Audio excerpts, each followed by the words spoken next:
Sono più di 2 contratti pronti per essere firmati per l'acquisto in proprio da parte della Regione Veneto di 4 milioni di dosi di vaccino, acquisto per il quale è stata richiesta l'autorizzazione ad AIFA, documento mostrato durante la conferenza stampa quotidiana del presidente Zaia. Una prova del percorso legale legittimo che sta conducendo la Regione per fronteggiare una carenza di vaccini che rischia di allungare pericolosamente i tempi della profilassi. È vergognoso quello che sta accadendo.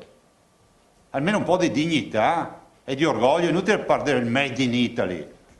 Made in Italy vuol dire anche saper fare, darsi da fare, cercare di risolvere i problemi. Questo è un paese nel quale se cerchi di risolvere un problema sei già una persona che crea problemi. In questo momento noi siamo nella fase in cui abbiamo gli elementi per poter ricevere un contratto da sottoscrivere. Qualcosa che non torna c'è. Fino ad un mese fa vaccini non ce n'erano, tanto che le forniture sono arrivate a singhiozzo. Ora esiste un'offerta nel mercato libero di milioni di dosi. La domanda è se il contratto europeo sia stato sottostimato in quantità e tempi di consegna o se di fronte ad una richiesta più pressante sia aumentata la produzione. I fatti sono che siamo partiti a vaccinare e ci rendiamo conto che con questa velocità andremo molto lentamente. Dopo una prima fase di messa a punto della macchina vaccinale, oggi abbiamo un'enorme richiesta di persone che vogliono essere vaccinate e non abbiamo vaccini. Un mese fa vaccini non si parlava nemmeno e oggi non si parla d'altro, ci sono vaccini disponibili. Io dico semplicemente che i fatti ci mettono oggi in condizione di verificare una quantità aggiuntiva di vaccino di cui un mese fa non si parlava.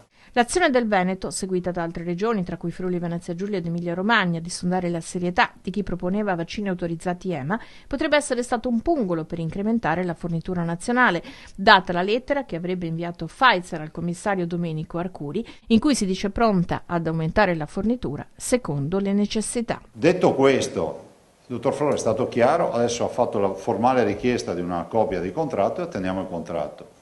Dopodiché, se il contratto sarà sostenibile, noi avremo necessità delle autorizzazioni. A quel punto entra in campo la burocrazia.